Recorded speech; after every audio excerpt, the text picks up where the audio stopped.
Oke, di sini saya juga kasih ya konstruksi mental. Makanya saya bilang berat karena bahasanya konstruksi. Tapi kan udah teman-teman udah tahu kan konstruksi itu apa? Kayak bangunan ya konstruksi. Jadi sebetulnya apa bikinlah membuat gitu loh, konstruksi mental. Nah, mental ini yang harusnya kita concern di sini. Harus ini penting teman-teman, penting banget gitu. Kata konsentrasi apa mental itu katanya penting sekali. Sebab kalau di bahasa Inggrisnya mungkin kan spiritual intelligence gitu loh. Nah, kalau di bahasa Indonesianya itu ya kecerdasan rohani lah. Nah, gitu loh. Itu bahasa yang sederhana, kecerdasan rohani. Jadi rohani kita itu perlu cerdas. Ada banyak saya kasih judul-judul yang langsung bagaimana kita beraplikasi dalam kehidupan. Nah, ini nih sebetulnya konstruksi mental itu ke sebuah kemampuan untuk memadukan semua yang Tuhan telah berikan. Nah, itu. Jadi kasih karunia yang Tuhan kasih sama kita itu. Nah, itu yang disebut dengan kemampuan Tuhan. Jadi kasih karunia itu kemampuan Tuhan. Makanya ada banyak orang Kristen tuh salah kaprah. Kasih karunia tidak menggantikan tanggung jawab saudara. Tidak. Kasih karunia itu membantu gitu loh. Dia membantu ketidakmampuan kita orang percaya. Nah, itu bedanya di situ. Soalnya ada juga tuh tanggung jawab dia menggantikan tanggung jawab kita. Oh, tidak, nggak bisa. Kasih karunia bukan itu. Tapi kasih karunia adalah kemampuan ilahi, ya toh, kasih karunia itu atau anugerah gitu. Makanya kita latah kan sering ngomong, oh mungkin karena anugerah Tuhan. Nah, seperti itu. Sebetulnya itu ya betul karyanya Tuhan. Tapi kembali lagi di sini, di dalam kecerdasan rohani atau konstruksi mental ini yang harus kita bedakan dulu, bedakan tanggung jawab dan bedakan eh, mana itu kasih karunia. Karena gini teman-teman, eh, untuk kita bisa mencapai sebuah namanya kemuliaan Tuhan, Tuhan telah memberikan semua asetnya dia, aset-aset kerajaan Allah. Kalau di bahasa Alkitab itu kodrat ilahi, nah itu loh. Baik yang namanya buah roh, baik namanya karunia-karunia Roh Kudus. Itu aset Tuhan itu. Nah, itu sudah ada pada saudara. Sudah ada pada kita semua. Supaya apa? Supaya kita itu bertumbuh. Supaya kita itu bertumbuh, berkembang. Kepribadian kita itu ditopang oleh tadi kodrat ilahi itu. Karena sudah digantikan. Nah, itu dia. Jadi prinsip utamanya adalah dengan apa yang kita terima dari Tuhan, jadi kita itu bisa melakukan. Kan Yesus kan maunya gini, kamu harus melakukan apa yang aku perintahkan. Makanya di dalam Matius 28 kan ajarkanlah mereka ya kan apa yang ku perintahkan. Jadi perintahnya Yesus itu apa? Dan setiap pribadi baik apa Cynthia, baik ibu-ibu anak atau saya beda perintahnya dan tujuannya juga beda. Tetapi kita menuju jalan yang sama, jalan keselamatan, jalan kebenaran di dalam Yesus. Karena apa? Semua untuk tujuannya dia, untuk kemuliaan Tuhan. Nah, itu yang harus kita kita pahami dulu. Jadi semua aset-aset Tuhan itu diberikan kepada kita supaya kita itu bisa melakukan kehendak Allah. Nah, masalahnya nah ini yang jadi masalah teman-teman. Tadi kenapa ini? Ini apa nih? Oke. Jadi masalahnya adalah kita lihat di gambar ya.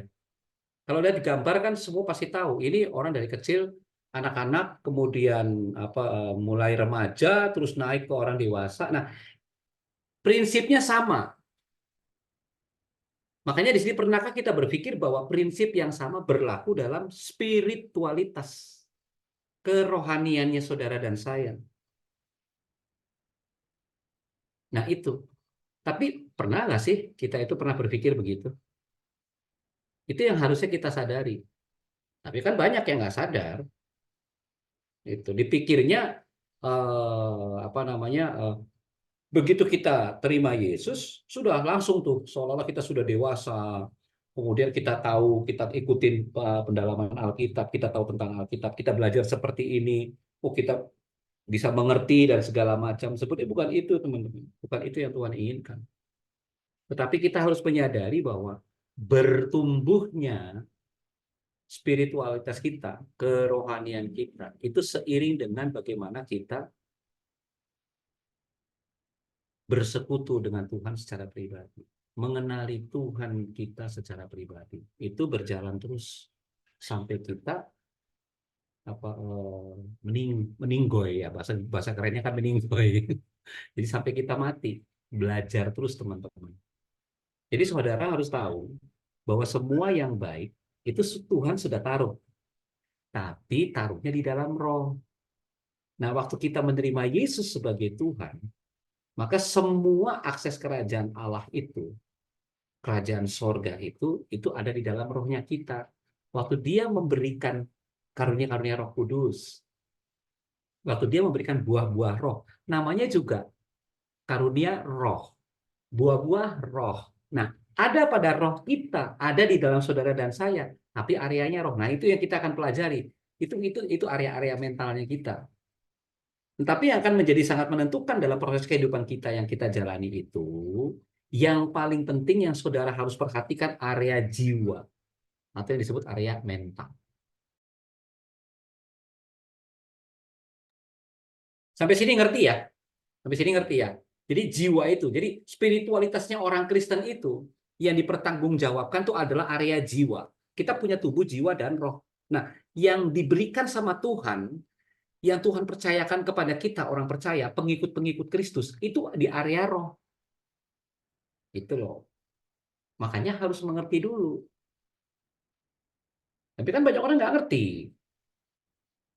Banyak yang tidak mengerti. Saya jamin pasti banyak yang nggak ngerti. Makanya itu kenapa kita harus sama-sama belajar. Nah, kita lihat. Ini dalam 3 Yohanes 1 ayat 2. Saudaraku yang kekasih, aku berdoa. Semoga engkau baik-baik dan sehat-sehat saja dalam segala sesuatu, sama seperti jiwamu. Artinya, artinya, artinya ada kemaksimalan hidup seorang anak Allah itu ditentukan bukan hanya oleh status. Kita kan suka disebut anak-anak Allah, tapi bukan itu. Bukan cuma itu, tapi perhatikan kata ini, tetapi juga oleh mentalitas. Makanya banyak mental-mental orang Kristen bobrok. Dikit-dikit tersinggung, dikit-dikit iri. Gitu loh. Itu yang sederhana, tetapi kita tidak menyadari area mental kita yang bermasalah di situ. Jadi semua perkara rohani yang ada di area roh itu akan menguasai jiwa, jiwa kita sendiri, jiwa kita sendiri. Nah, sehingga jiwa kita inilah yang menentukan dan akan mempengaruhi tubuh kita. Itu yang harusnya kita belajar nanti. Makanya tubuh, jiwa, dan roh itu penting, saudara. Walaupun di Alkitab sedikit yang membahas tentang tubuh, jiwa, dan roh. Kalau bahasa eh, teologisnya itu trikotomi, itu kemarin yang sempat dibahas sama Aaron itu. Apa dikotomi, apa trikotomi gitu.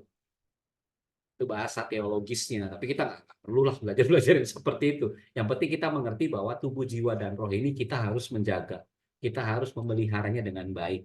Nah, apa yang ada di dalam roh kita, pada saat roh itu mau keluar, atau bahasanya itu termanifestasikan ke tubuh, maka roh itu harus melalui jiwa. Tapi kalau jiwanya nggak sehat, ya minta maaf, maka jiwa itu akan sabotase apa yang roh Tuhan inginkan. Galatia 5 ayat 17, roh bertentangan dengan keinginan daging. Tetapi untuk dia bisa memberikan perintah kepada tubuh, daging, dia harus melalui area jiwa. Itu kenapa area jiwa itu sangat amat penting buat orang Kristen. Ini yang harus dibereskan. Seperti itu. Karena gini teman-teman, jiwa yang sudah menolak keinginan roh, maka tubuh hanya memberikan respon dari apa yang jiwa inginkan. Jadi tubuh itu cuma nurutnya, dia cuma ikut sama keinginannya jiwa. Tubuh itu begitu. Makanya tubuh itu hanyalah pelaksana dari keinginan jiwa. Artinya mental yang tidak sehat akan menghalangi karya Roh Kudus. Sekali lagi saya bilang, mental yang tidak sehat akan menghalangi karya Roh Kudus yang ada di roh manusia untuk keinginan-keinginan Tuhan bisa termanifestasi di dunia ini. Itu teman-teman. Nah, sekarang kita lihat. Ini kan kalau lihat dari gambar, ada tanda tanya. 2 Korintus 5:17. Semua orang tahu kok ayat ini. Ini ayat sakti atau ayat yang terkenal. Jadi siapa yang ada di dalam Kristus, ia adalah ciptaan baru. Yang lama sudah berlalu, sesungguhnya yang baru sudah datang. Ini dalam gereja juga seperti itu, selalu dijelaskan seperti apa yang tertulis di dalam Alkitab. Masalahnya adalah apanya yang baru? Apa yang baru? Di dalam Kristus ia adalah ciptaan baru. Ya, tergantikan manusia yang lama jadi manusia baru kan begitu tuh. Tapi yang baru tuh apa? Nah, ini yang menyangkut tentang tadi tubuh, jiwa, dan roh. Ada yang tahu nggak apa sih yang baru dari 3 unsur ini? Teman-teman ada yang tahu nggak? Ada yang bisa jawab nggak? Hidup yang baru, Pak. Nah, Maksudnya ayo. Dari tubuh, jiwa, dan roh loh ya. Dari 3 unsur ini apa yang baru? Kan kita mulai merucut nih, merucut ke tiga area ini. Waktu dibilang di dalam Kristus, ia adalah ciptaan baru. Yang disebut dengan yang ciptaan baru itu apanya yang baru dari tubuh, jiwa, dan roh? Cynthia, ada yang tahu? Apa yang baru dari 3 unsur manusia ini?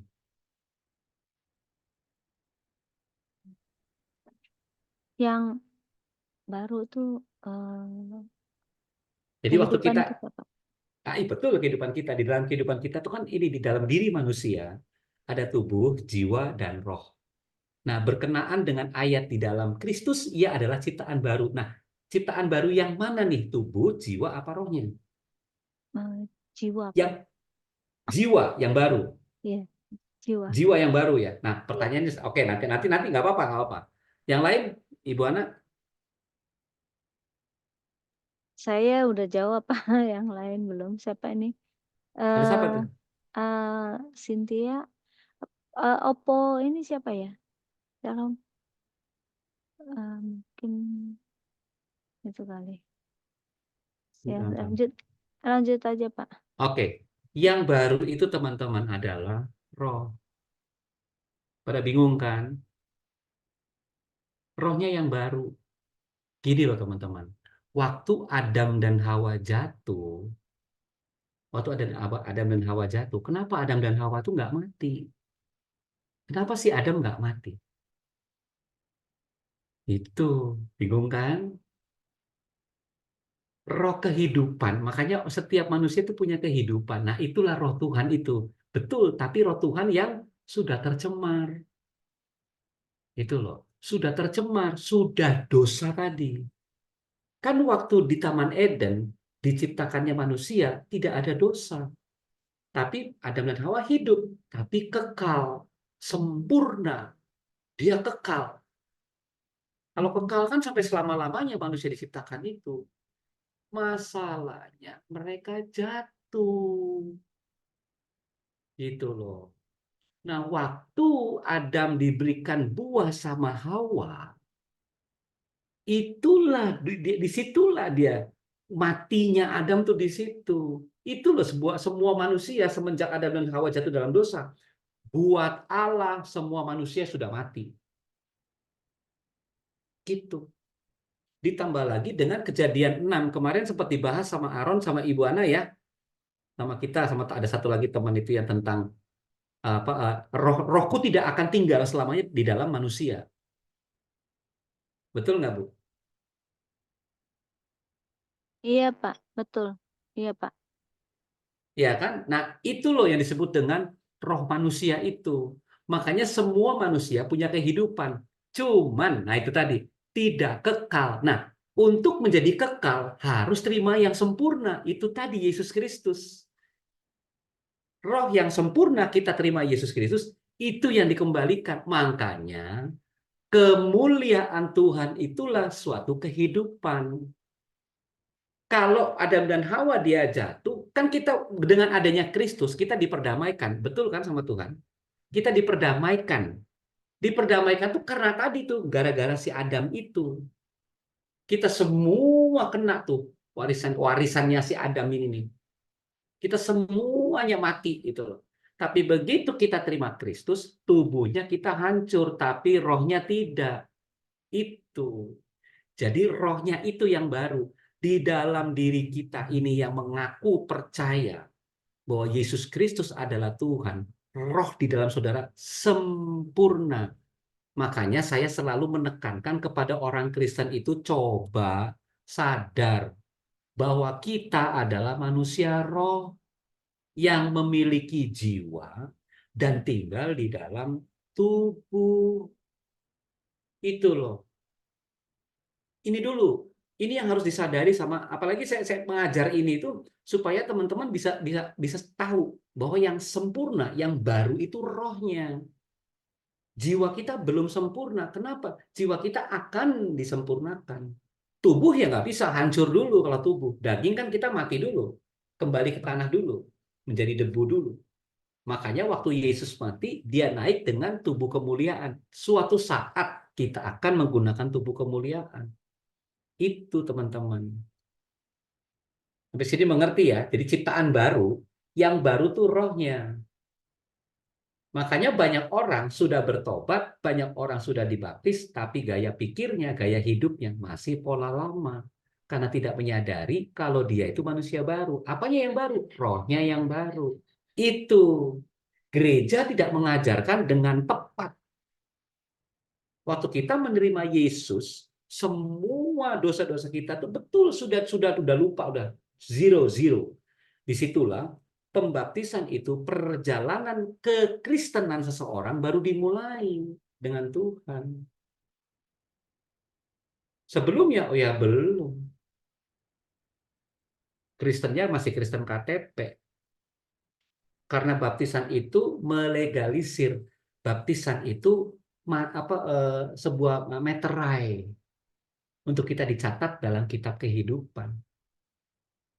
Itu teman-teman.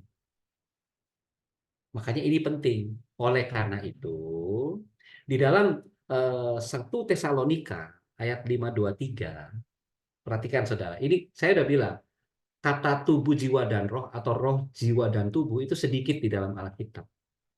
Tapi ini yang saya mau ajarkan, karena area mental itu, area mentalnya kita, area jiwa itu tuh banyak sekali masalahnya. Semoga Allah damai sejahtera menguduskan kamu seluruhnya, mengkuduskan kamu seluruhnya, para pengikut Yesus ini, pengikut Kristus. Dan semoga roh, jiwa, dan tubuhmu terpelihara sempurna dengan tak bercacat pada kedatangan Yesus Kristus, Tuhan kita. Ini yang saya jelaskan. Nah, dalam roh, jiwa, dan tubuhmu terpelihara sempurna. Kata ini yang menjadi penting di dalam ayat 1 Tesalonika 5:23. Terpelihara. Karena terpelihara, begitu melihat bahasa aslinya, kata tereo, bahasa Yunani-nya, Perjanjian Baru kan ditulis dalam bahasa Yunani. Nah, dalam bahasa Yunani artinya itu terlindungi, kata terpelihara. Jadi Alkitab itu menyampaikan pesan kepada kita untuk bahwa, tubuh, jiwa, dan rohmu itu harus terlindungi sempurna. Terus menjaga dengan keyakinan, iman, faith, keyakinan. Kalau kita bicara keyakinan, kepercayaan, itu iman bicaranya. Langsung pemikiran kita menuju kepada faith, iman. Itu penting, teman-teman. Jadi terlindungi, kemudian menjaga dengan keyakinan, kita punya iman yang kuat kepada Yesus. Dan yang ketiga, menuruti ketaatan. Ini yang gagalnya, gagalnya Adam dan Hawa kan? Gagal, taat. Dikasih perintah, dilanggar. Nah, ini yang Tuhan mau supaya kita memelihara. Jadi kita harus hati-hati, teman. Dan area yang paling gampang, rentan diganggu sama iblis ataupun godaan-godaan dari luar, termasuk pribadi kita, itu pasti areanya jiwa. Jadi yang sempurna, yang waktu kita terima Yesus itu bukan jiwanya ya, siapa tadi Asintia ya, bukan, rohnya yang sempurna. Karena kehidupan kita yang mati itu waktu Adam itu, roh yang Tuhan sama-sama Tuhan berikan roh kehidupan, itu sudah digantikan dengan roh yang sempurna kita terima Yesus. Jadi roh kita yang sempurna. Roh di dalam saudara dan saya ini sempurna. Waktu saudara terima Yesus. Orang belum terima Yesus nggak sempurna. Minta maaf. Terima Yesus lah baru bisa katakan sempurna. Makanya disebut tadi kan, ciptaan baru. Itu teman-teman. Nah, sekarang kita masuk ke yang lebih spesifik. Roh, jiwa, dan tubuh. Di dalam tubuh, kita tahu kan, seks itu kan butuh tubuh dengan tubuh kita. Kemudian, haus dan lapar, pasti itu. Teman-teman pasti merasakan haus dan lapar. Itu tubuh yang bereaksi. Kemudian, pembelaan diri. Biasa, kalau pembelaan diri kan nggak jauh-jauh dari fisik lah. Palingnya apa berantem atau apa pukul sini, itu pasti. Itu tubuh, reaksi tubuh. Nah, kemudian area roh. Nah, area roh itu apa saja? Persekutuan itu area roh. Waktu saudara ke gereja, waktu saudara ikut komsel, waktu saudara bersekutu seperti sekarang di dalam komunitas, itu persekutuan. Nah, persekutuan itu area roh yang berbicara. Makanya, kalau jiwanya mentalnya nggak bagus, kebanyakan pecah. Nggak usah jauh-jauh, di gereja aja banyak pecah kok. Itu. Kalau saya sih sederhana, bahasanya mungkin ya menyindir tapi tapi itu kebanyakan begitu. Coba aja di gereja itu. Seharusnya waktu Tuhan mengatakan, "Hei, jadilah garam dunia." Ya toh, Yesus nggak pernah bilang, "Jadilah garam di gereja." Kan nggak pernah. Terlalu banyak garam makanya apa? Asam urat terlalu tinggi di gereja, darah tinggi. Jangan ke gereja, banyak orang-orang darah tinggi di gereja itu. Yang nggak suka dengan ini, nggak suka dengan inilah. Saya nggak suka tuh sama penampilannya ini. Saya nggak suka dengan gaya menyanyinya ini. Darah tinggi, cepat sekali darah tinggi. Kenapa? Karena salah arti. Jadinya harusnya garam dunia. Kita menggarami dimanapun kita ditugaskan, dipanggil sama Tuhan. Kerja di mana, ya toh? Kita bertugas di mana, itu garam dunia. Itulah fungsinya kenapa Yesus bilang pergilah. Jadi perintahnya itu pergi, bukan marilah datang ke gereja, bukan pergi, gitu. Nah, ini yang harusnya kita tahu. Kemudian yang kedua, poin kedua, kesadaran dan hati nurani. Itu area roh saudara. Jadi kesadaran itu kebanyakan orang bicaranya pikiran kan? Oh tidak teman-teman, tidak. Kesadaran itu ada di area roh, bukan di area jiwa. Sekalipun pemikiran itu timbulnya dari pemikiran, tapi roh itu lebih menguasai. Makanya digabung dengan namanya intuisi. Intuisi itu sebuah pelajaran yang nggak perlu dipelajari. Intuisi itu gini, yang contoh yang paling gampang intuisi itu kalau ada mobil atau motor mau mundur terus tiba-tiba kita langsung refleks, ada mau mundur, ada yang itu kayak begitu. Itu namanya intuisi, itu nggak perlu belajar itu. Semua manusia punya. Tapi ada yang hyper ataupun berlebihan, itu yang disebut indigo itu loh. Kalau teman-teman dengar namanya indigo, itu intuisinya lebih tinggi, gitu aja.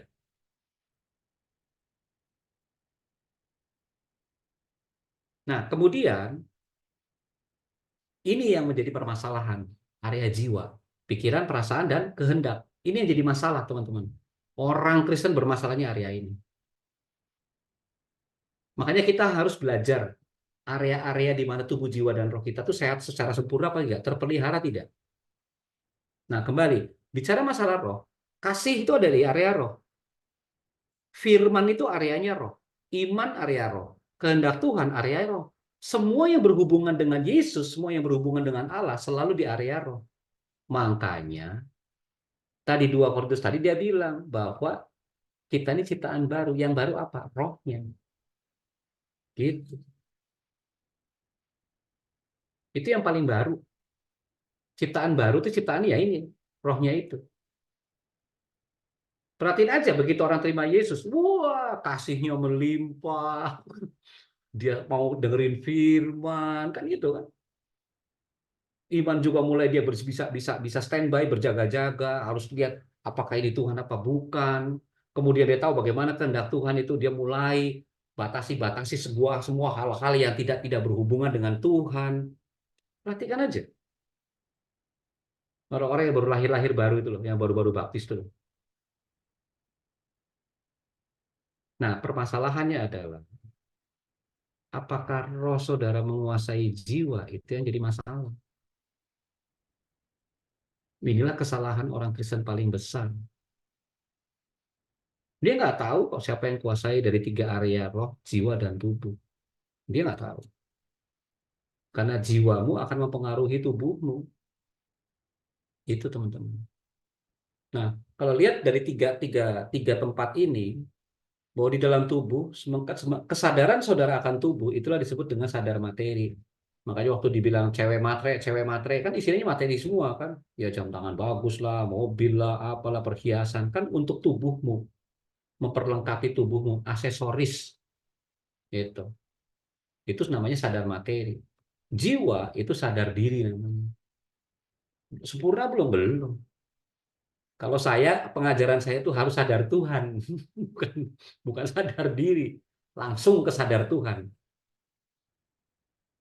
Supaya supaya saudara bisa mengerti bahwa ini penting sekali. Ini yang tidak pernah orang Kristen itu menyadari bahwa area rohnya itu penting sekali gitu. Menyadari bahwa hal yang baru, ciptaan yang baru itu ada di area roh. Nah, sementara di area roh tidak tahu. Kasih di mana? Di roh. Firman di mana? Roh. Iman di mana? Di roh kita.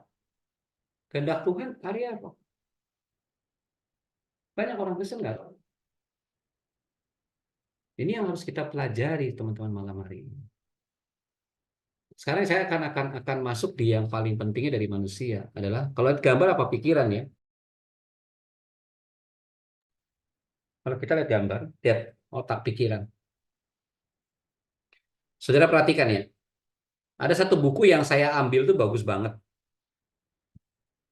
Ini bukunya Paul D. Miller. Judulnya The Book of Eyes. Saya kasih gambaran begini. Waktu saudara lihat di TV ataupun ada yang apa kalau misalkan pernah ke daerah apa Kutub Selatan atau Kutub Utara, itu lihat ada gunung es di situ. Saudara pikir gunung es kelihatannya cuma kecil begitu, padahal tidak, saudara. Gunung es itu kelihatannya kecil. Kelihatannya ya biasa sih namanya gunung kan ya, tapi kalau dari kejauhan kayaknya kecil, tapi begitu dekat sama aja. Padahal menurut Paul D. Miller ini, gunung es itu dia bawahnya yang tebal. Bisa berapa kali lipat coba?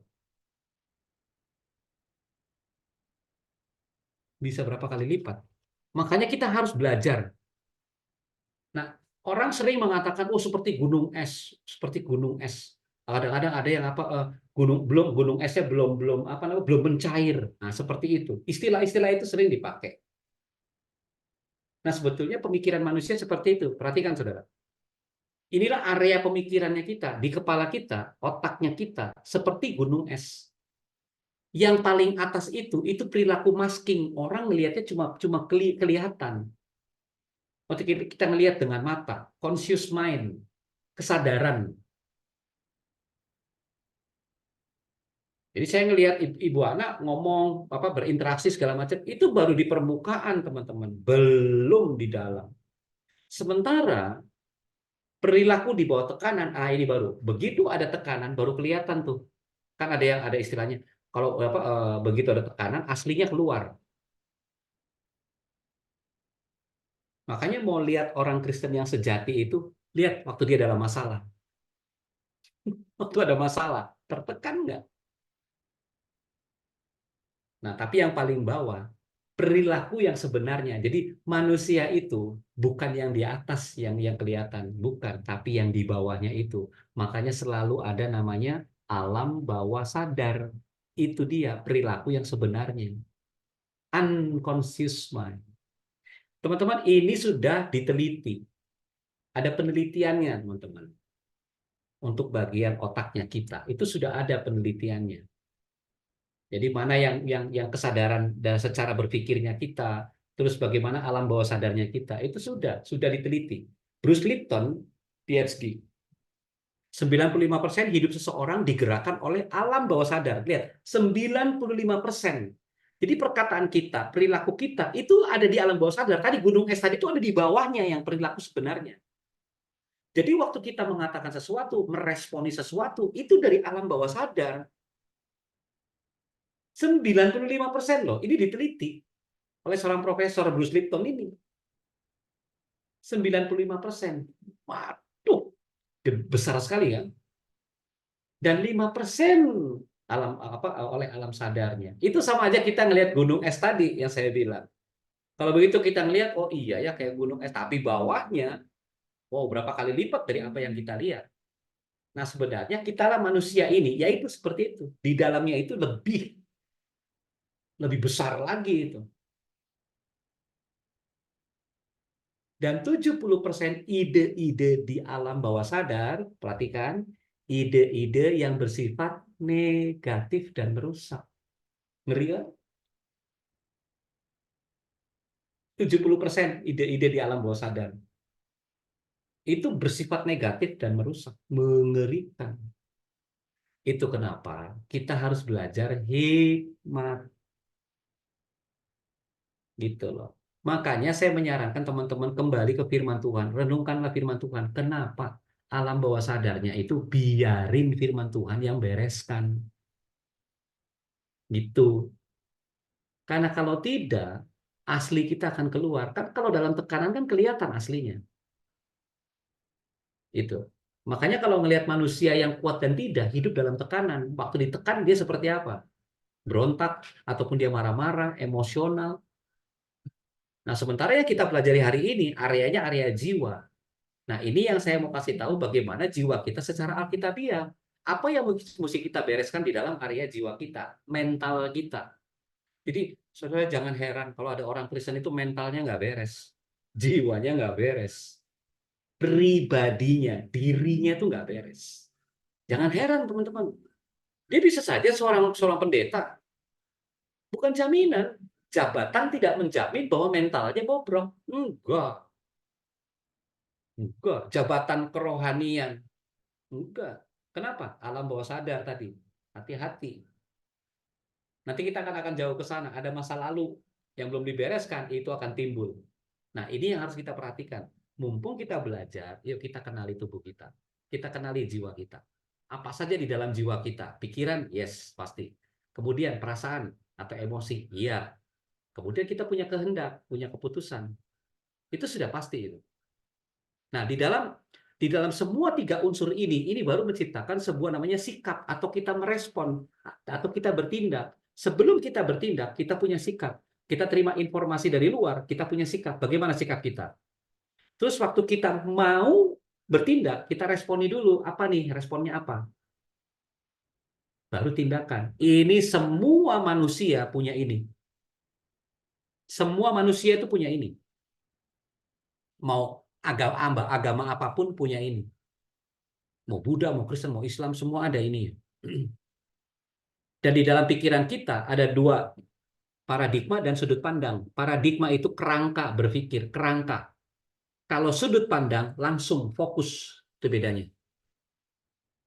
Itu di pikiran kita. Contoh, misalkan kita lihat ibu anak pakai kalung, ya langsung kan fokus kan, sudut pandang kita fokus langsung di kalung itu. Jadi ceritanya tentang kalung, nah, itu sudut pandang. Tapi kalau paradigma, kerangka berpikir, waktu ibu anak keluar, kita lihat, kita tonton, ya atau ibu anak waktu pakai kalung itu, cantik apa enggak. Jadi secara keseluruhan, globalnya, itu namanya paradigma. Apa kesan kita waktu kita melihat ibu anak seperti itu? Itulah yang disebut paradigma. Jadi bagaimana kita menilai sesuatu itu dari kerangka berpikir kita. Nah, kalau kerangka kita berpikir kita tidak diisi oleh kebenaran firman, apa jadinya? Nah, semua ini adalah manusia biasa. Semua manusia memiliki ini semua. Nggak bisa manusia nggak bisa ngelewatin ini, nggak pasti punya ini. Untuk mencapai keputusan harus ada perasaan, ada pikiran. Pikiran kita bagaimana? Perasaan kita bagaimana? Ada kehendak. Baru kita bersikap, kita respon, atau kita bertindak. Tapi ini baru separuh, teman-teman. Baru separuh. Makanya, ini yang Tuhan mau. Diubahkan pikiran kita. Roma 12 ayat 2 sampai 3. Harus diubahkan. Dan Filipi 2 ayat 5. Ini nanti materinya dibagiin aja Ibu Ana ya supaya mereka bisa bisa lihat. Ini yang fokusnya soalnya di sini. Jadi nanti kalau kalau misalkan selesai itu tolong dipelajari lagi. Baik. Apa Roma 12 itu apa? Filipi 2 itu apa? Semua mengarah kepada pikiran. Itu yang dibereskan. Makanya diubahkan dulu pikiran kita. Saya selalu anjurkan teman-teman mau yang murtadin kayak siapapun saya baru ketemu firman Tuhan harus direnungkan. Baca firman Tuhan. Renungkanlah itu siang dan malam. Kenapa? Karena tadi gunung esnya harus hancur yang di bawah. Masa lalu itu loh. Karena jujur aja teman-teman, setan itu paling suka di situ, alam bawah sadar. Mungkin kita lupa peristiwa 5 tahun yang lalu, 10 tahun yang lalu. Setan itu 2000 tahun, dia hidupnya 2000 tahun. Lah kita, saya aja baru baru baru baru 50 tahun aja, baru 50 tahun. Lah setan udah 2000 tahun. Dia lebih hafal apa yang jadi kejahatan-kejahatan saya ketimbang saya sendiri. Saya kadang-kadang lupa kok. Seperti itu teman-teman. Makanya harus diubahkan oleh firman Tuhan. Diubahkan. Itu. Tapi sekalipun kita diubahkan, jika perasaan emosi kita tidak mengalami lawatan Tuhan atau jamahan Tuhan, ya susah.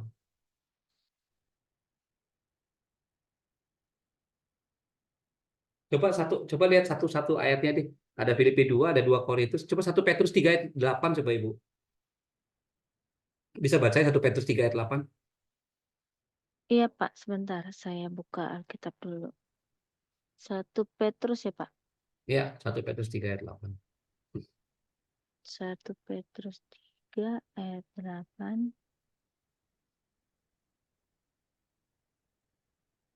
Begini bunyi firman Tuhan. Kasih dan damai. Dan akhirnya hendaklah kamu semua ia sekata, seperasaan, mengasihi saudara-saudara, penyayang dan rendah hati. Amin. Iya, ujungnya rendah hati kan. Jadi waktu kita mengasihi, saling ada sayang tadi itu. Jadi sayang tuh bukan cuma untuk lawan jenis aja, teman-teman, enggak. Kita terlalu terlalu konotasinya terlalu terlalu sempit kalau mengatakan sayang itu hanya untuk lawan jenis.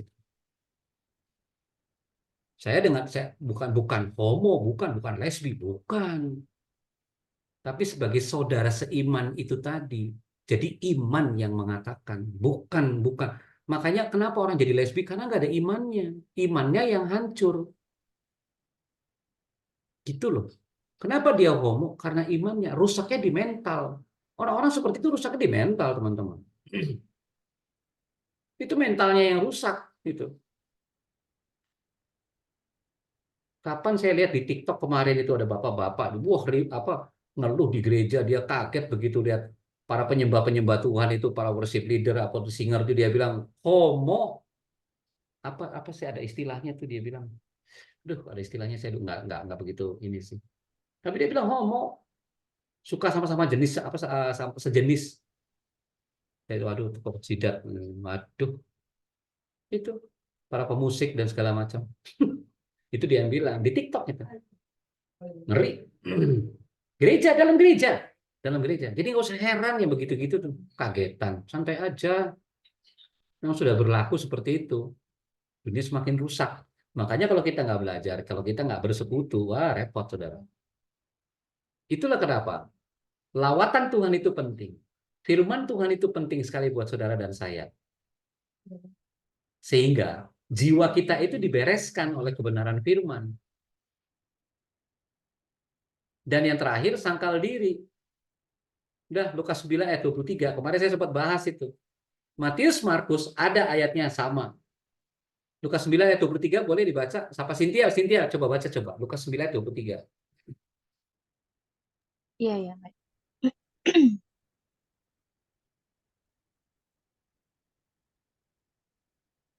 Lukas 9, 2.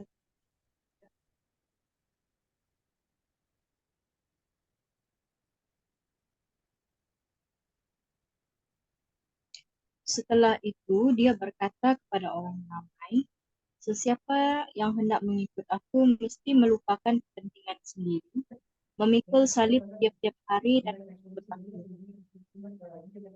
Oke. Cynthia pernah dengar kan ayat ini terkenal kan? Di Markus sama Matius ada ayatnya. Di dalam Lukas kan di situ ada kalau Alkitab Sabda tuh ada bintangnya itu loh. Itu kan artinya ini ada di ayat ini, ada di ayat ini. Nah, seperti itu. Tapi cuma Lukas 9 ayat 23 yang berbeda. Yang berbeda di mana? Perhatikan ya. Kata tadi kalau itu kan kalau nggak salah kita bahasa Malaysia ya, tiap-tiap hari itu loh.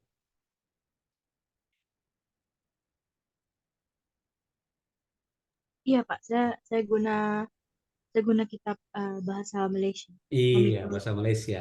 Nah, nanti apa Cynthia lihat lagi di Matius ada ayat itu. Ayat itu tuh ada di Matius, kemudian di Markus. Itu ada ayatnya sama gitu loh. Cuman yang membedakan tadi itu tiap-tiap hari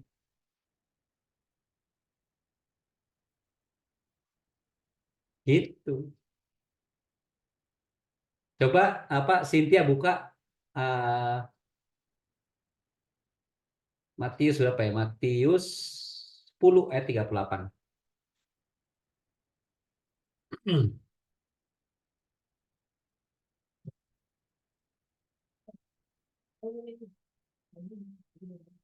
Matius 10:38 ya.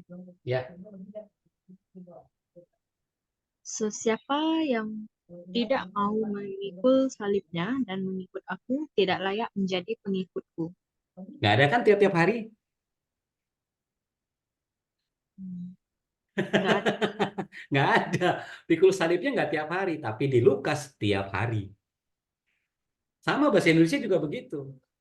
Makanya saya mengambil dari Lukas 9 ayat 23 karena ada kata itu yang sederhana. Tiap hari. Kita orang Kristen mau pikul salib kalau ada masalah. Baru saya sedang pikul salib. Tiap hari pikul salib.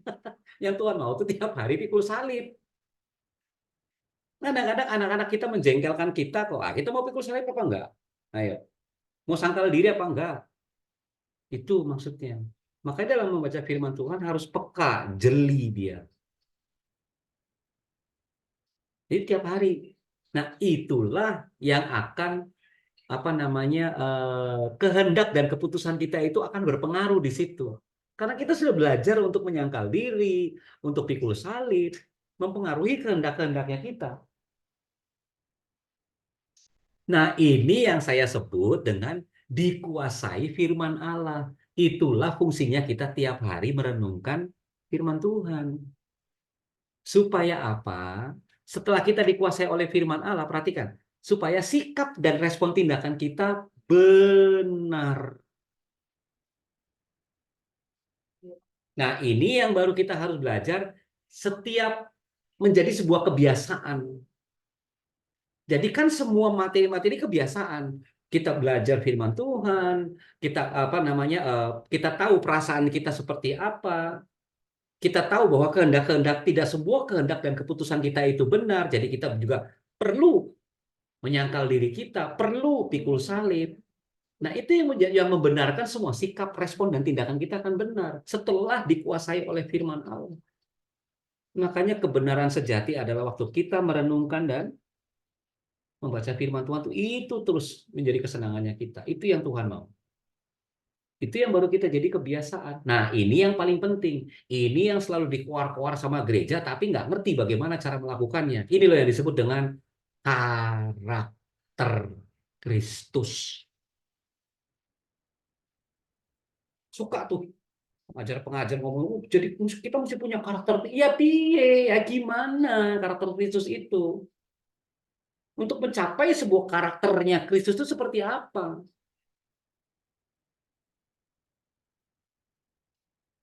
Bayangkan untuk mencapai sebuah karakter dari pikiran, perasaan, emosi, dan kehendak kita harus dibereskan. Harus detail, teman-teman. Baru dikuasai firman Allah. Tubuh, jiwa, dan roh kita harus dikuasai oleh firman Allah. Terutama area jiwa. Karena apa? Karena pentingnya di situ. Untuk menggerakkan tubuh, untuk melakukan kehendak Tuhan, butuh tubuh. Sementara apa yang menjadi pesan Tuhan, kehendak Tuhan ada di alam roh, ada di area roh, rohnya kita. Tapi untuk menggerakkan tubuh melalui jiwa, lah jiwanya saja bermasalah. Itu. Jiwa kita bermasalah, bagaimana kita mau menggerakkan tubuh? Itu. Makanya firman Tuhan itu masuk di dalam pemikiran kita. Kebenaran-kebenaran itu harus ada dalam pemikiran kita. Supaya apa? Supaya pikiran kita itu digantikan oleh kebenaran firman. Semua masa lalu kita yang nggak beres, yang kita lupa, yang segala macam, Tuhan yang bereskan. Makanya pikiran itu medan pertempuran. Buat orang percaya. Penting, teman-teman. Ini yang orang nggak ngerti. Apa sih karakter Kristus itu? Setelah dijabarkan satu-satu, wah, banyak unsur ternyata, banyak faktor. Ini banyak orang nggak ngerti. Asli saya bilang nggak ngerti.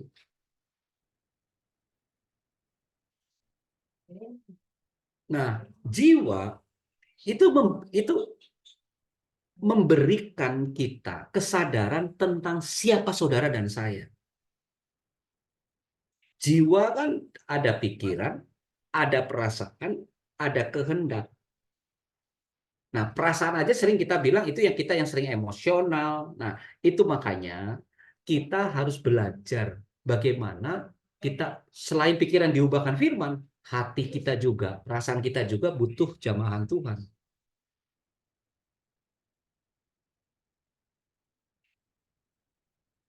Nah, roh yang sudah diberikan kepada kita itu sebenarnya tujuannya gini, untuk mengaktifkan cara pikir Kristus. Itu loh. Jadi roh itu yang tadi mesti menguasai jiwa, karena pikiran Kristus itu yang disebut di dalam Alkitab, itu ada di area roh. Firman Allah ada di area roh. Dia harus menguasai pikirannya kita, jiwa kita.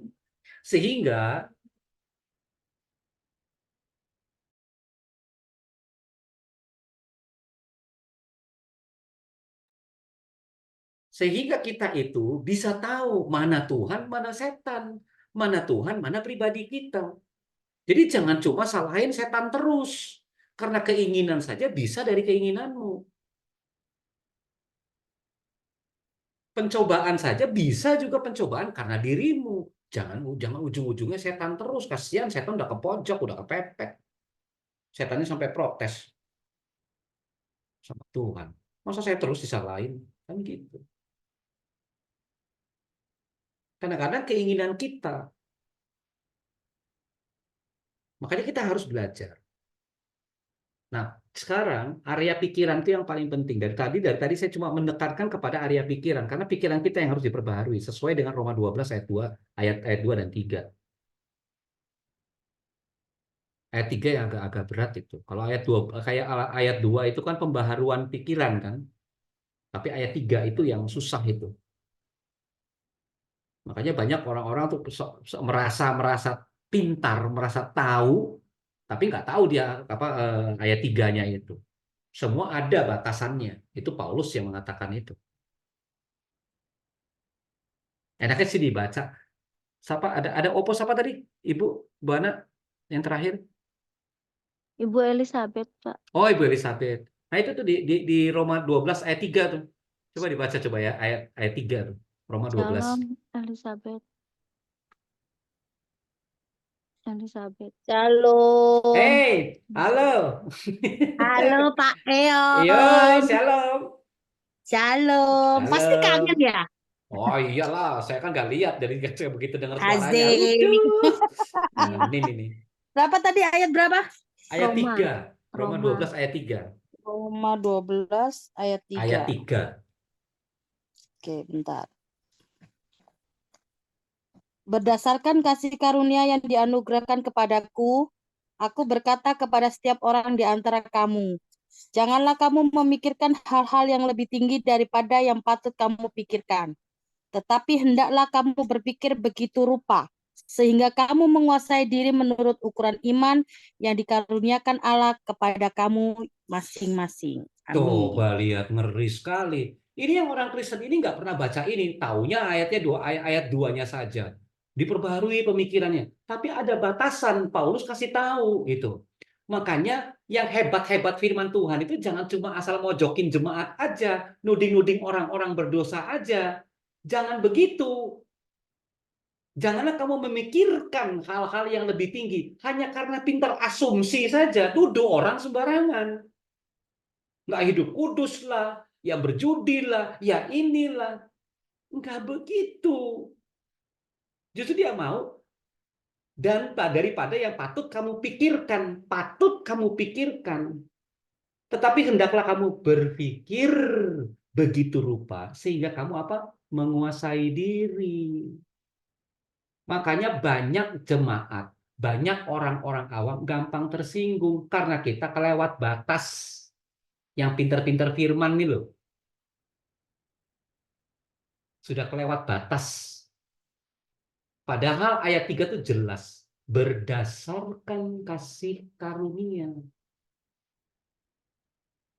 Ini yang saya bilang dalam hal penghakiman. Kita gampang banget menjustifikasi seseorang.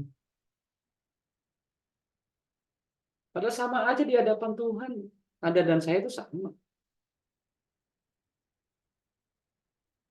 Itu yang saya bilang, oh ngeri ini. Ayat 3 ini. Makanya saya nggak begitu, ya bukan karena saya tahu kebenaran ini, ya saya cukup lah. Kalau ada memang dia, ya sudah memang dia memang karakternya dia mau marah-marah kok, ya udah. Tapi waktu dia mengatakan firman, ya saya ambil firmannya. Tapi kan saya kan nggak benci orangnya, gitu. Kita kan kebalik. Begitu kita nggak suka sama orangnya, begitu orang yang bicarakan firman, sama firman-firmannya juga nggak berlaku buat kita. Nah itulah kesalahan kita. Nyebelin soalnya hamba Tuhan yang itu tuh. Hamba Tuhan yang itu tuh nyebelin. Ya sudah. Jadilah sebuah kebiasaan, tapi bukan karakternya Kristus. Karakter Kristus waktu dia menghadapi orang-orang Farisi bagaimana? Ya kan gitu.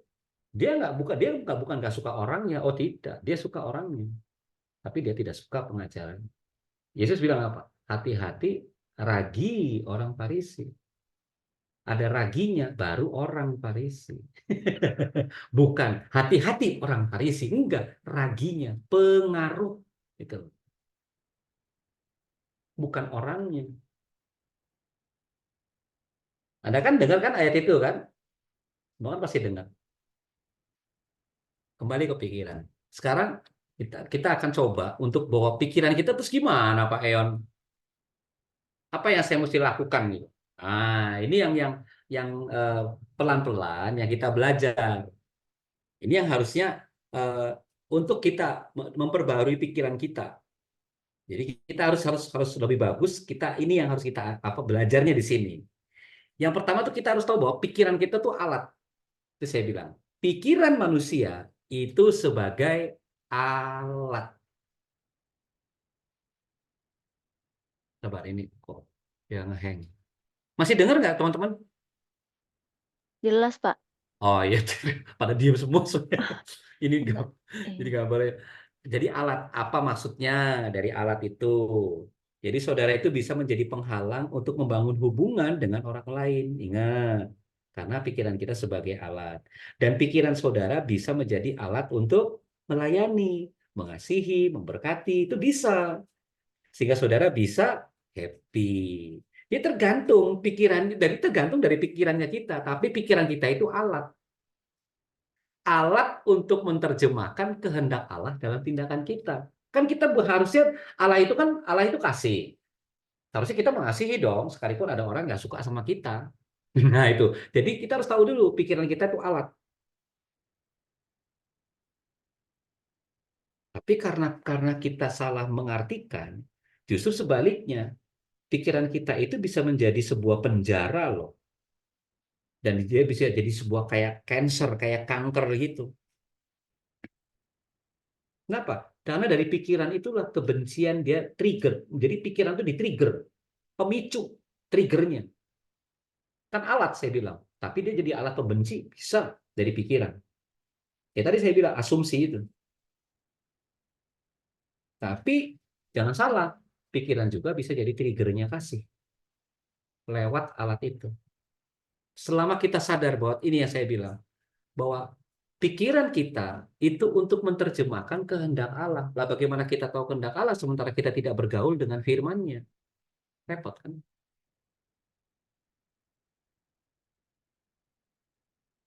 Itu yang pertama. Yang kedua, medan pertempuran. Wah, ini sering ini. Ini paling banyak. Paling banyak ini. Di dalam pikiran saudara itu tanpa saudara sadari terjadi pertempuran yang luar biasa. Itu yang saya bilang tadi yang di gunung es itu. Jadi sebetulnya kita bertempurnya di area pikiran. Kenapa? Karena kehendak Tuhan berlawanan dengan kehendak daging. Nah, sementara jiwa tidak ada firman, jiwa tidak ada persekutuan, ya kan? Wah, berantem itu. Bahkan mengasihi saja butuh untuk mengambil keputusan apa kita mengasihi apa tidak. Ada orang-orang yang nyebelin di hadapan kita, tapi kita harusnya mengasihi. Waktu mau bertindak, itu pikiran dulu, perang dulu tuh. Wah, nanti kalau saya kasih ini, nanti dia ngelunjak lagi. Nah, selalu di pikiran kan? Nah, makanya disebutnya medan pertempuran, pikiran itu. Jadi selain sebagai alat untuk kita melakukan kehendak Allah, jadi supaya kita tahu, apakah kita harus mengasihi musuh-musuh kita, atau kita harus mengasihi orang-orang yang, dalam tanda kutip saya bilang, munafik, atau orang-orang yang membenci kita, terjadi medan pertempuran di dalam pikiran kita. Tapi kembali ke yang nomor satu tadi, kalau kita melakukan kehendak Allah, mengasihi mereka, bahkan harus memberkati mereka. Itu yang kedua. Jadi bedakan mana kehendak Allah dan kehendak daging. Pasti itu. Nah, yang ketiga nih yang lucu. Tapi saya harap yang ketiga ini saudara bisa tahu. Dari gambarnya saudara tahu bahwa pikiran itu jadi apa? Dari gambar apa? Konotasinya apa? Apa sih kalau lihat dari gambar? Apa Cynthia? Menurut Cynthia apa tuh kalau dari gambar?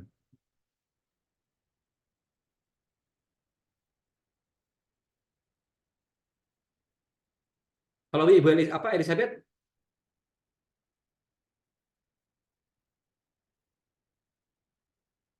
Halo? Menanam, Pak. Iya, apa tuh? Menanam. Menanam ya? Iya. Oke, saya akan kasih lebih ini lagi. Jelas? Jelas, teman-teman? Iya, jelas, Pak. Ya, pikiran kita itu seperti kebun atau hutan. Tahu bedanya? Kalau kebun itu kayaknya adem, indah. Kalau hutan itu berantakan.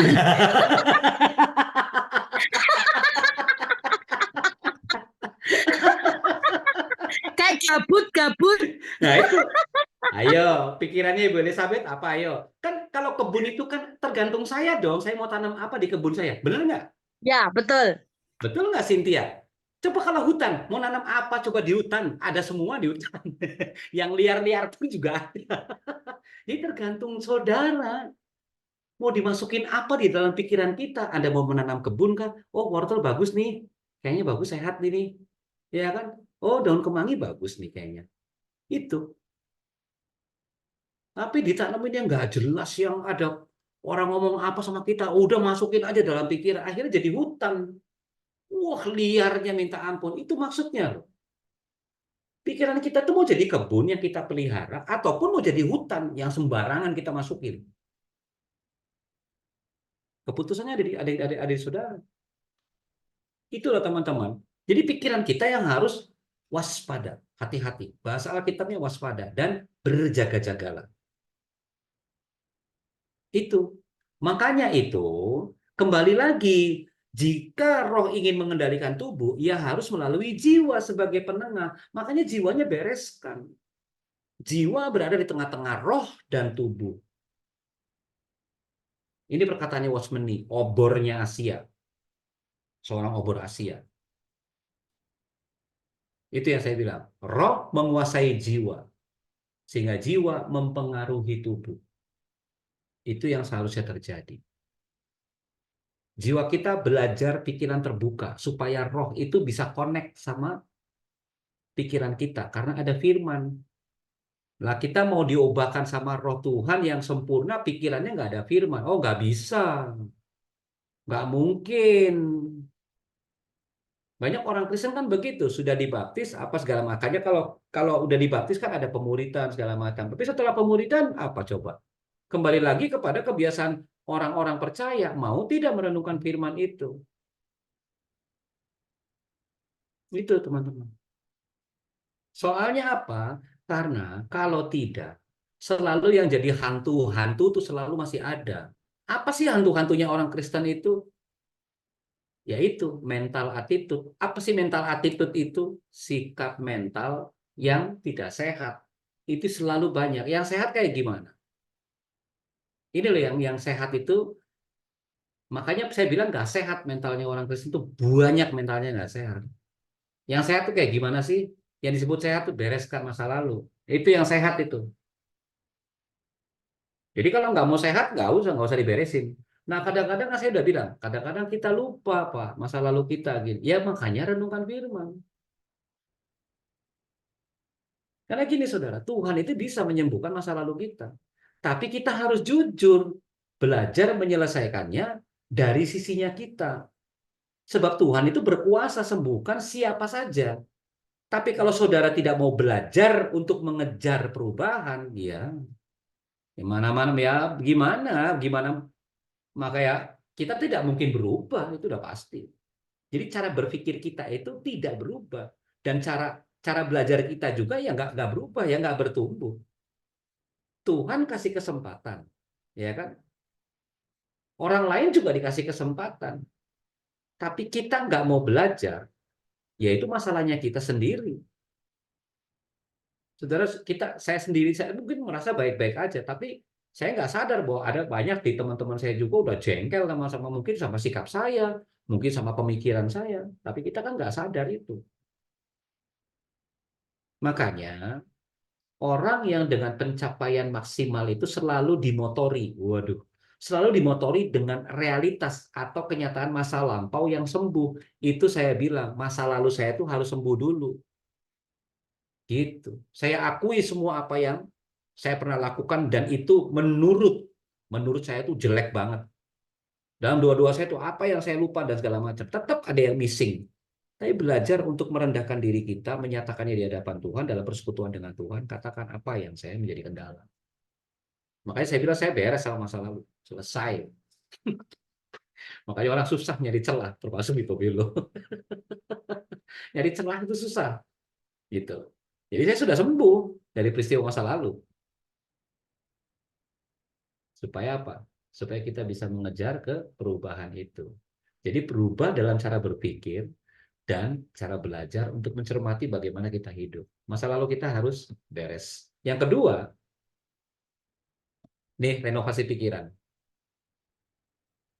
Nah, silakan. Renovasi bukan rumah aja, pikiran juga harus direnovasi. Yes, no, atau maybe.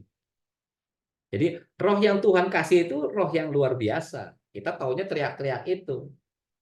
Tapi renovasi pikiran kita agar kita mencapai kemaksimalan. Di dalam menyelesaikan kehendak Allah, harus direnov pikiran kita. Caranya gimana? Tadi saya sudah bilang, isi dengan firman Tuhan, mau tidak mau. Yang sering bolong-bolong, kembali lagi. Baca firman Tuhan dan renungkanlah. Itu yang seharusnya kita lakukan. Karena gini saudara, firman Tuhan adalah kebenaran. Lah kita aja nggak tahu kok membedakan mana yang benar dan tidak. Kalau kita nggak bicara, kalau kita tidak membaca dan merenungkan kebenaran, bagaimana kita tahu yang benar apa yang salah? Seperti itu. Dan Alkitab itulah jawabannya. Kenapa? Karena saudara membiarkan kebenaran itu yang membereskan masa lalunya kita, yang membereskan kita tidak bisa membereskan.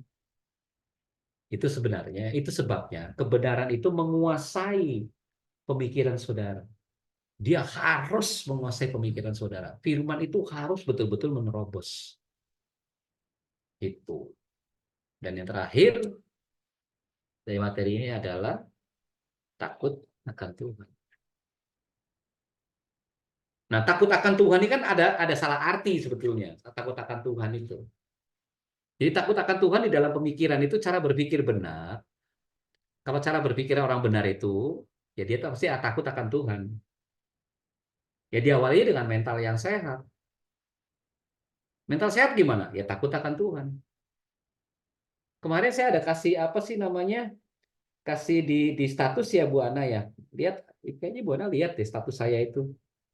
Yang mana, Pak? Yang terakhir tuh, saya kan jarang-jarang bikin status di WA tuh. Oh, iya betul. Ya kan, Heeh. orang Korea apa, saya juga cuma kutip aja, tapi cuma kata-kata yang terakhir itu yang saya suka itu. Orang Indonesia itu kan ngomongnya bertuhan tapi nggak takut Tuhan. Ngakunya bertuhan tapi nggak takut Tuhan. Itu loh maksudnya. Jadi banyak orang tuh bertuhan Betul tapi nggak sekali. takut. Betul nggak? Ngakunya bertuhan tapi nggak takut sama Tuhan. Jadi kalau kembali kepada takut sama Tuhan itu, maksudnya adalah diterjemahkannya seperti ini, menaruh hormat. Hebatnya dia, saking ajaibnya dia itu loh. Sampai kita tuh hormat. Segen. Jadi segen sama apa? Sama kejahatan. Itu. Segen menyentuh, berpikir, berasumsi tentang kejahatan. Kenapa? Karena kita menghormati Tuhan lebih, kita hormat sama Tuhan. Takut akan Tuhan itu lebih menghormati Tuhan, memprioritaskan kasih-Nya. Keberadaan Tuhan dalam kehidupan saya, pribadi saya, itu yang takut akan Tuhan. Seperti itu. Jadi bukan takut Tuhan itu takut dihukum, bukan. Tapi lebih kepada amazing, takjub, segan, dan sangat mengagumi Tuhan. Jadi kalau orangnya takut akan Tuhan itu ya, saya sih berharap akal budinya yang bagus dan sehat. Itu aja yang saya bisa kasih teman-teman.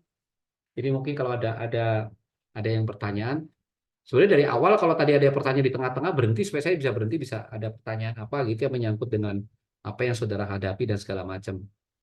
Itu lebih enak sih. Tapi ya mungkin kita akan bisa diskusi. Tapi sebelumnya kita berdoa dulu. Mari kita berdoa, teman. Bapa yang terkasih, Bapa di dalam nama Tuhan Yesus Kristus, terpujilah namamu Tuhan. Kami sudah menyelesaikan materi kami hari ini, yaitu konstruksi mental, yaitu di dalam area jiwa kita, supaya Roh Kudus menyelidiki setiap hati masing-masing orang percaya. Kami yang berkumpul di sini mau diubahkan oleh kehendak Tuhan. Dan oleh karena itu, kami tetap berharap kepada Roh Tuhan untuk terus menyelidiki setiap kami. Mungkin ada perkataan yang tidak baik, ataupun ada tindakan, ataupun respon atau sikap yang kami tidak Tuhan kehendaki, atau jauh daripada apa yang menjadi keinginan Tuhan. Saya mohon ampun oleh karena itu Tuhan. Lewat pelajaran malam hari ini, biarlah pemikiran kami semua diubahkan. Dan kami terus tetap hidup dalam ketaatan. Bahwa kami terus belajar mengenali firman Tuhan. Sehingga firman-Mu lah yang akan menjadi penentu perjalanan hidup kami. Kebergantungan kami akan Roh-Mu yang kudus, Roh-Mu yang kuat, Roh-Mu yang terus mengubahkan sikap dalam kehidupan kami. Sehingga kami boleh menyenangkan hati Tuhan, memuliakan nama Tuhan di setiap area. Apakah kami sebagai orang-orang yang dipanggil, orang-orang yang bertanggung jawab dalam pekerjaan, di dalam pelayanan. Kami tahu Tuhan, ada kelemahan, tetapi di dalam kasih karunia, kelemahan itu boleh hilang. Sehingga kasih karunia itu memampukan kami dari ketidakberdayaan kami, dari apa yang mungkin buat kami itu mustahil, tetapi karena Engkau mengasihi kami, dan kami juga mau melakukannya untuk Tuhan. Menjadikan semua apa yang Tuhan sudah percayakan kepada kami untuk kami kembalikan kepada Tuhan sebagai kemuliaan Tuhan yang luar biasa. Ini kami semua ya Tuhan, pimpin kami Tuhan di dalam nanti diskusi nanti, sehingga tetap kami mengandalkan Roh Tuhan dan tetap kami mengandalkan persekutuan di dalam Tuhan. Dalam nama Tuhan Yesus, Juru Selamat kami yang hidup. Amin.